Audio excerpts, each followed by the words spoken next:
Olá, hoje é quinta-feira, hoje são 25 de junho de 2020. Que o Senhor te abençoe com paz, saúde e prosperidade. Primeira carta do apóstolo Pedro, capítulo 5, versículo 5. Porque Deus resiste aos soberbos, mas dá graça aos humildes. E logo no começo nós vamos aprender aqui a nossa primeira lição. Qual é a diferença entre o soberbo e o humilde? Vamos lá. O soberbo é aquele que reconhece a si mesmo acima dos outros. Ele entende mais, ele tem mais informação, ele é mais capaz, ele se julga melhor. A minha opinião é melhor, a minha conclusão é o meu conceito. Chega até a ser constrangedor porque ele quer argumentar de todas as formas. Ele não quer admitir que talvez possa estar errado. O soberbo ou orgulhoso se ofende com mais facilidade, se ressente com mais facilidade e tem sede por vingança e encontra dificuldade para perdoar. Já o humilde é aquele que sabe se colocar no lugar do outro. Ele reconhece quando alguém é melhor do que ele em alguma coisa ou em várias coisas, e isso sem crise ou sem complexo de inferioridade. É aquele que faz tudo para evitar constrangimentos. Ele faz a leitura e busca o momento certo para falar e como falar. Ele não se ofende e também não se ressente tão facilmente.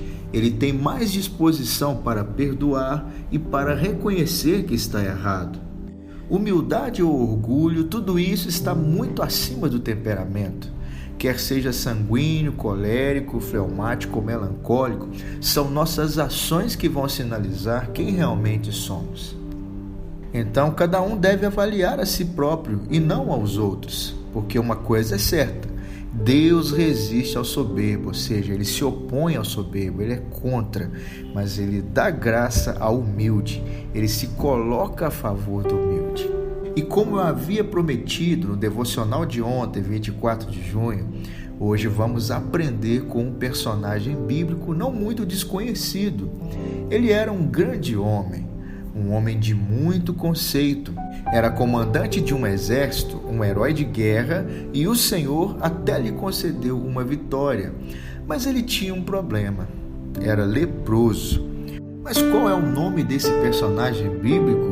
Será que ele era soberbo, orgulhoso, ou será que ele era humilde? Bem, é o que veremos a seguir. O nome do nosso personagem é Naamã, e de acordo com o segundo livro de Reis, capítulo 5, a partir do versículo 1, a esposa de Naamã tinha uma serva israelita que, vendo a tristeza da sua senhora por causa de seu marido Naamã, que era leproso e não podia estar em casa com a família, antes vivia em isolamento social, longe da comunidade, logo ela lhe falou sobre o profeta Eliseu lá em Samaria. Não demorou muito, o general Naamã pediu autorização ao seu senhor, rei da Síria, que lhe deu uma carta de recomendação, além de levar consigo prata, ouro e vestes glamurosas. E no versículo 9 do capítulo 5, Naamã, com toda a sua comitiva imponente, para em frente à porta da casa do profeta Eliseu. Agora responda: como você receberia uma pessoa tão importante como o general Naamã? Tapete vermelho? Colocaria num hotel 5 estrelas? Contrataria um masterchef? Ou simplesmente não saberia o que fazer, hein? Veja só o que o profeta fez, gente. Além de não recebê-lo em casa, o profeta Eliseu nem fez questão de chegar da janela. Detalhe, ele ainda mandou um mensageiro dizendo o seguinte, vai lá, lava-te 7 vezes no Jordão e a tua carne será restaurada e ficarás limpo. Agora vamos imaginar como será que o general Naamã ficou, hein? Ouça a leitura da tradução da linguagem de hoje a partir do versículo 11. Eu pensava que pelo menos o profeta ia sair e falar comigo e que oraria ao Senhor seu Deus e que passaria a mão sobre o lugar doente e me curaria.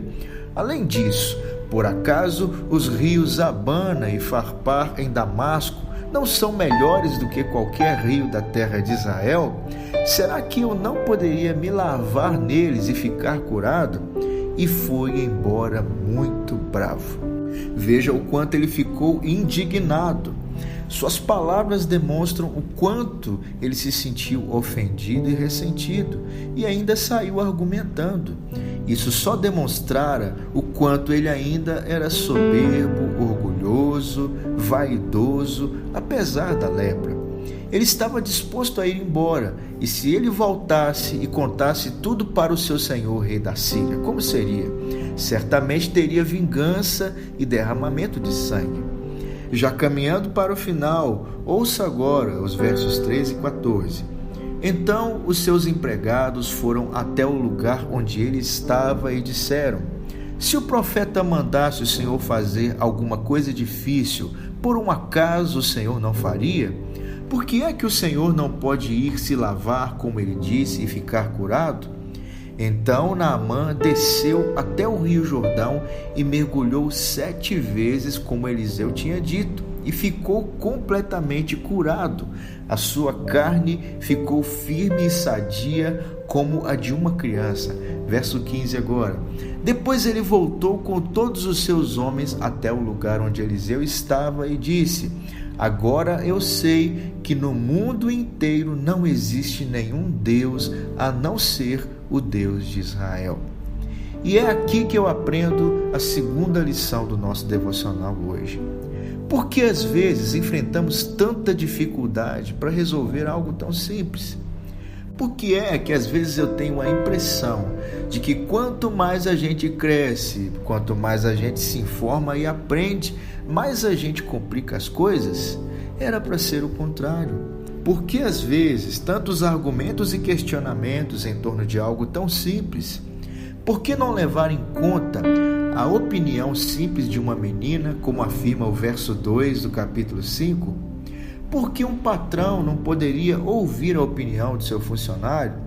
Veja que se Naamã não tivesse ouvido seus oficiais, ele teria morrido leproso, de acordo com o versículo 13. Por que a patente mais alta não pode ouvir aqueles que lhes são subordinados? Quando a Bíblia nos diz em João 3,16: "Porque Deus amou o mundo de tal maneira que deu seu Filho unigênito, para que todo aquele que nele crê não pereça, mas tenha a vida eterna." Bem, a resposta é muito simples. É tudo por causa da soberba e do orgulho. Eu quero desafiar você, ouça novamente esse devocional. Faça uma autoavaliação. Peça ao Espírito Santo que lhe mostre o caminho da humildade. Que o Senhor te abençoe e te guarde, e até o nosso próximo devocional.